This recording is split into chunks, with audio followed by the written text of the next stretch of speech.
dans la Kama d'Asmen. Dans la Mishnah et la Gemara, on voit la halakha qui concerne le fameux Shor Ha'Itztadim.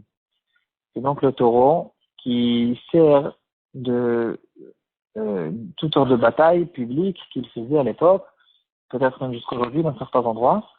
Des grands stades comme des stades de foot, tout le monde regarde comment un homme fait la guerre contre un taureau. Comme on connaît tous les histoires. Et c'est ça, en fait, le Shor Ha'Itztadim que la Mishnah nous ramène. Et donc, on ne peut pas, bien sûr, passer Hanouka sans parler du Shor Ha'Itztadim. Si ça tombe juste à Hanouka, donc c'est un sujet qu'il faut essayer de développer. On va voir qu'est-ce que c'est ce Shor, quelles sont les halakhot qui concernent le Shor Ha'Itztadim. On dirait une contradiction qu'il y a entre deux halakhot qu'on retrouve dans la Gemara.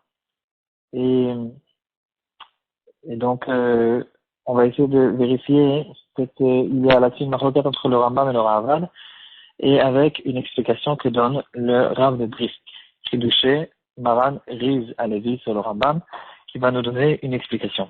Si je me trompe pas, de manière historique, c'est justement les Grecs qui ont commencé avec ce genre de choses, toutes sortes de sports, toutes sortes de choses de ce genre qui étaient très sadistes, et en même temps de profiter au fait de la mort de quelqu'un d'autre. Tous les sports, le football, etc., c'était la culture que nous ont ramené les Yevanim, et que jusqu'à aujourd'hui, en fait, on est dans la galoute de Yavan, de s'enfoncer complètement dans le Olam Hazé, dans la nature qu'il y a dans l'Olam Hazé, essayer de tout expliquer de manière naturelle. Et c'est ça, en fait, le travail qu'on a à Hanouka, de comprendre que il y a quelqu'un au-dessus de toute cette nature qui, comme la toupie, qui fait tenir tout ça et qui décide exactement qu'est-ce qui va se passer. En tout cas, bien sûr, on n'est pas un jour de Moussar ni de Hanouka. Donc, le Shor Ha'Itztadim, c'est écrit dans la Mishnah qu'il est patour dans un cas où il a encorné quelqu'un et ce quelqu'un il est mort. Le Shor Ha'Itztadim, il est patour de ce qu'il a. Normalement, un Shor qui a encorné quelqu'un et que cette personne est morte, on tue le Shor de ce qu'il a. Donc, dans le cas où c'est passé dans un cadre de cette histoire de Shor Ha'Itztadim, le Shor il est patour, comme on fait la drachage de Pasuk, qui yigach Shor ish, velo sheyagiach. C'est quand le Pasuk qui parle d'un Shor qui encorne et pas qu'on l'a fait encorner quelqu'un d'autre. Le Rambam tranche cette halakha dans Ilchot Nizkir Perek Vav Halacha. On va le dire à l'intérieur parce que on va déduire faire attention en fait à chaque mot que le Rambam dit. Shvarim shemesarkim bahem, les taureaux que on a l'habitude de s'amuser avec eux, omelamdin otan shagichu zedze, et on les apprend à s'encorner l'un à l'autre. Enan moadim, ils n'ont pas la halakha de shor moad. Vafilu emitu et adam, enam chayavim mita. Et même s'ils ont tué une personne, ils ne sont pas chayav mita, shenema ki yigar velo sheyagichu. Le Ravad sur place, sur le Rambam, il fait la remarque que il y a une autre halakha qui ressemble énormément et qu'on dirait que le Rambam, il a tranché cette halakha d'une autre manière. Le Ravad, il ramène dans Perek Bet halakha Yutet, il y a une halakha qui s'appelle Meshase Kalbo Shel Chavero Bechavero. Quelqu'un qui excite un chien contre quelqu'un d'autre, et que dans ce cas-là, le propriétaire du chien, il est chayav, il a besoin de payer le Nezek Shalem. Et donc pourquoi dans le cas du Shor, on ne dit pas qu'il a besoin de payer? Et en fait, c'est une question qu'on devrait se poser de toute façon sur la Gemara elle-même, parce que le Rambam, il a une référence sur le Shor Ha'Itztadim, il a une référence sur le Meshaseh Kalbo Bachavero. Ces deux Gemarot, c'est une Gemara qu'on retrouve au fait dans Daf Kav Dalet, je pense. Et donc, cette contradiction, c'est pas une contradiction dans le Rambam, c'est déjà une contradiction dans la Gemara.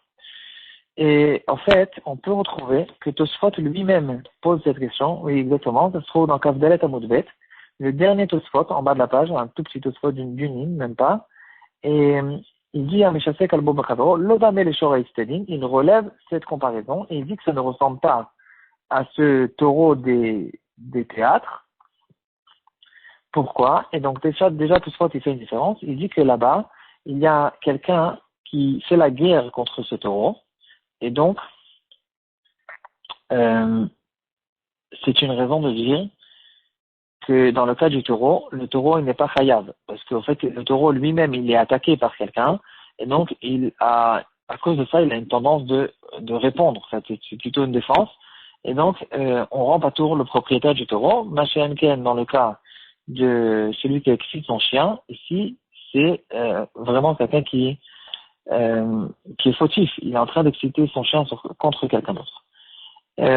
Si on veut dire de manière plus exacte, c'est pas vrai de dire que celui qui excite son propre chien sur quelqu'un d'autre, il est khayab. La Gemara elle-même, elle dit que le patour, à cause de la halakha spéciale de kol ha-meshane u'ba'acher v'shena patour, on parle de une personne qui excite le chien de quelqu'un d'autre sur une troisième personne. Et c'est de ça qu'on parle, que dans ce cas-là, celui qui sera khayab, c'est pas celui qui a excité. Celui qui a excité, il est considéré comme grama, il est khayab que benin shamaï. Le propriétaire du chien, il est khayab de payer. Et dans ce cas-là, c'est écrit là-bas qu'il paye les shalem. Donc il est mouad, et en fait c'est ça la question qu'on se pose, quelle est la différence entre ça et l'histoire du taureau de théâtre.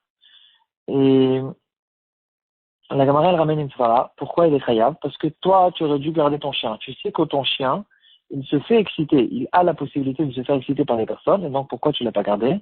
Donc tu es fautif. En tout cas, en revenant à cette question du Rambam et du Ravad, on va essayer d'expliquer qu'est-ce que pense le Rambam et qu'est-ce que pense le Ravad.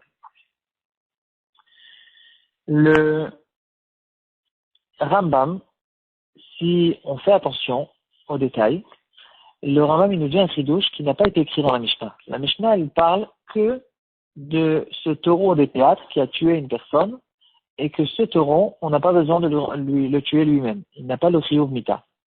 Le Rambam, il a élargi cette halakha, même pour le cas où le taureau, il a endommagé une personne, et le Rambam ne rend pas tour aussi.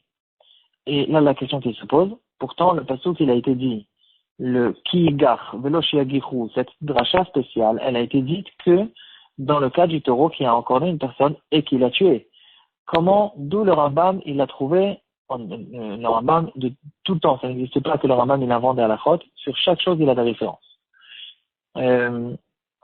D'ailleurs, après, on peut retrouver dans la chute du Rambam lui-même qu'au courant de toute sa vie, les gens qui étudiaient le Rambam, déjà du temps du Rambam, ils lui posaient les questions d'où tu as trouvé cette halakha, quelle est la source de telle et telle halakha, et il y a même une chose intéressante qui ramène que le Rambam lui-même, il se plaint et il dit « Je regrette que je n'ai pas écrit la référence de toute la halachot dans la halakha ou sur le côté de la halakha, comme en fait c'est le travail du Magid Mishneh et du Kesef Mishneh, de trouver tout le temps quels sont les Gemarot que le Rambam parle.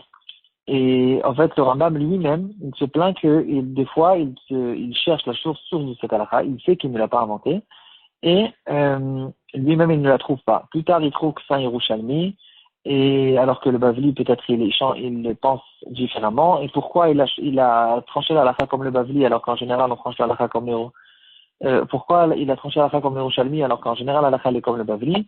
Parce qu'il y a une autre Gemara, une contradiction et des grands pilpoulim qu'on fait tout le temps sur le Rambam. En tout cas, le Rambam, il nous ramène cette Mishnah qui parle d'un taureau qui a tué et il élargit la halakha sur le taureau qui a encorné et qui a que endommagé. D'où le Rambam il sait que le taureau des théâtres qui a que endommagé, celui-là aussi, il sera patour de payer. En fait, c'est un peu ça la question. Ici, déjà, à travers cette question, on peut déjà avoir une explication de ce que pense le Ravad. Nous, on a dit, qu'est-ce que le Ravad il se plaint sur le Rambam, alors que c'est deux Gemarot qui existent, c'est une contradiction qu'on a déjà dans le Gemara. La réponse, elle est qu'en fait, c'est justement ça ce que dit le Ravad. Le Ravad, il dit au Rambam, toi, tu nous as ramené une Gemara, la Mishnah qui se trouve chez nous, dans la Daf Lametet, tu nous as ramené une Gemara et un passouk qui parle que du taureau qui a encorné et qui a tué, et en fait, tu as élargi cette halakha, alors que on ne peut pas élargir cette halakha sur le compte d'une autre halakha, la halakha de celui qui a excité son chien et qui a endommagé, que dans ce cas-là, la Gemara Mefourash, elle le rend chayav. Donc on dirait que c'est une Zertakatou spéciale qu'il n'y a que dans le cas du taureau qui a tué, du taureau des théâtres qui a tué. Et en fait, c'est ça ce que le Ravad, il pense. On fait cette différence. Quelqu'un qui excite un animal contre quelqu'un d'autre, ça dépend. Si il l'a encorné et il l'a tué, il rentre dans la halakha de Shor et Sedin où il y a une Xeratakatu, que dans ce cas-là, le taureau, il est pas tour. Mais s'il l'a que endommagé, ici on revient à la halakha qu'on a vu dans la Dalet, que celui qui a excité un chien, il est chayav. Qu'est-ce que pense le Rambam maintenant? Ici, on va ouvrir le Sefer du Briskerov sur le Rambam, et il nous dit que, en fait, il faut essayer de revenir, en fait, au fond des choses, et à la compréhension des choses. Pourquoi est-ce que la Torah, elle a rendu patour le taureau de théâtre qui a tué? Il dit que la raison pour laquelle, dans quel cas, la Torah, elle rend chayav un taureau qui a encorné, pourtant, c'est pas moi qui a fait le dommage. Tu peux peut-être me dire, tu aurais dû le garder, mais pourquoi le taureau qui a encorné, il rend chayav son propriétaire de payer? Il dit, le fait que le taureau, il a encorné de lui-même, une action qu'il a fait volontairement. Lui, ce taureau, il a des volontés et maintenant, dans certains cas, il a décidé d'encorner. Ici, sur ça, la Torah rend chayav le propriétaire. Si par contre, lui, il n'avait aucune volonté d'encorner, c'est quelqu'un d'autre qui est venu et qui l'a causé, il a éduqué, il a élevé de manière à ce que ce taureau, maintenant, il va encorner dans certains cas. Ici, ce n'est pas du tout considéré comme un encornement d'un taureau. Et en tout cas, c'est pas de ça que la Torah, elle parle quand elle parle d'encornement de taureau. Et donc, ici, on ne peut pas le faire entrer dans toutes les parachiotes que la Torah, de la Torah qui nous donne un chidouche que le taureau qui a encorné, on rend chayav son propriétaire. Parce que ici, c'est pas un taureau qui a encorné, c'est un être humain qui a fait encorner un taureau. Et donc, si on dit comme ça, on ne peut plus déjà faire cette différence entre le chiyuv mita et le nezikin. Parce que, dans le fond des choses, il n'y a aucune raison de rendre responsable le propriétaire du taureau dans le cas où c'est pas le taureau qui a fait un encornement volontaire. Donc, que ce soit le résultat, que cette personne il est mort ou qu'il a que été endommagé, la Torah ne parle pas de ce cas-là. Quand la Torah elle dit un taureau qui encorne, c'est un taureau qui encorne volontairement, et donc on a fait sortir complètement ce cas de Shor Ha'etzedin dans tous les cas des parachiotes du taureau qui encorne. Maintenant, il nous reste à expliquer, si c'est comme ça, alors on ne comprend plus pourquoi celui qui excite le chien sur quelqu'un d'autre, dans ce cas-là, il devient chayav. Et là, le Briskerov nous fait remarquer que dans la sugya du chien, la Gemara elle nous ramène une raison spéciale pourquoi le propriétaire du chien il est chayav. Et la Gemara elle dit, comme on a déjà vu tout à l'heure, que on dit au propriétaire du chien, tu sais que ton chien il a du genre à se faire exciter quand on l'excite. Alors pourquoi tu ne l'as pas gardé? Ici, le Rav de Bris il fait cette remarque, pourquoi on a besoin d'avoir une svara spéciale pour ça? Pourtant, on sait tous que quelqu'un, la Torah nous a donné un chidouche que quelqu'un il est responsable des nezakim que son animal a fait. Pourquoi on a besoin d'arriver à cette svara spéciale que on lui dit, tu sais qu'il s'excite pas, ça change rien du tout. Qu'il s'excite ou qu'il s'excite pas, tu es responsable, la Torah te nomme responsable de payer les nezakim que ton animal a fait. Ici, donc le Rav de Bris qui dit que c'est justement à cause de ça, à cause du fait que un animal qu'on lui a causé d'endommager, on l'a excité, et à cause de ça, il a endommagé. Il ne rentre pas dans le cadre de l'encornement général normal que la Torah parle. C'est à cause de ça qu'on a besoin d'arriver avec une nouvelle svara pour re-rendre le propriétaire responsable. Maintenant qu'on a dit cette svara, elle existe que dans le cas où il a que endommagé. Elle n'existe pas dans le cas où il a encorné et il a tué quelqu'un d'autre. Mis à part ça, cette svara, elle est que dans le cas où on parle de shortam. On ne peut pas rendre un shor moad à cause de cette nouvelle svara. Donc, on a dit, le fait qu'on l'a fait encorner ou qu'on a excité le chien, et c'est ça qui a causé le dommage, donc on est obligé d'arriver avec une nouvelle svara pour rendre encore une fois le propriétaire responsable, parce qu'il ne rentre pas dans les psukim normaux de la Torah. Et maintenant qu'on arrive avec une nouvelle svara, on est obligé maintenant de remettre en question tous les cas. Est-ce que cette svara est existante dans ce cas-là aussi ou pas? Donc, dans le cas où le résultat du Nézek, il a été que la personne elle est morte, on ne dit plus cette svara, on a dit que dans un cas de Nézek. Mis à part ça, cette svara n'existe pas quand on parle de Shor Mu'ad, parce qu'au fait, le fond de Shor Mu'ad veut dire que ici, il y a un taureau qui est spécialement excité, un taureau qui ne va pas, qui est agressif, et bien sûr que ça, on ne peut pas dire dans le cas où c'est quelqu'un qui a pris l'habitude d'exciter ce taureau. Le taureau des théâtres, ça ne veut pas dire que ce taureau, il a un caractère agressif. Ça veut tout simplement dire qu'il a bien été dressé et qu'on a décidé de le rendre agressif. Donc ici, on ne peut pas accuser le taureau d'être shor mu'ad.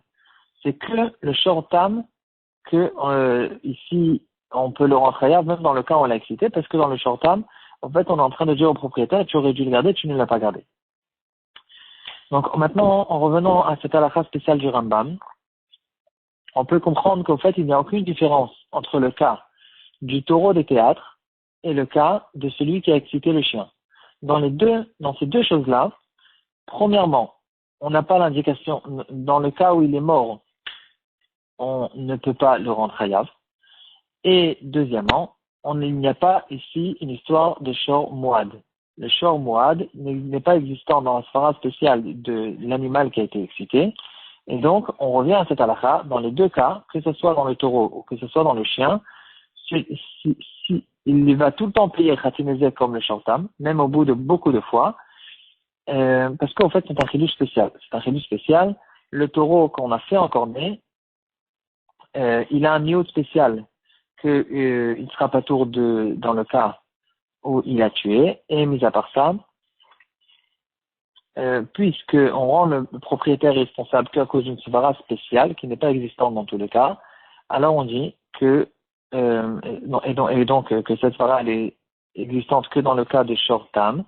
Dans ce shor, il sera chayav de payer tout le temps que khatinezek, même au bout de 10 fois où il a causé un dommage à une personne, alors il va payer que khatinezek, et le chien excité aussi, même au bout de 15 fois où il a causé des dommages, il sera tout le temps chayav khatinezek, parce que on ne peut pas dire que ce chien, en fait, cet animal, il est agressif spécialement et il devient moide, parce qu'il n'est pas agressif, c'est que nous, on l'a rendu, on l'a dressé, on l'excite pour qu'il cause des dommages.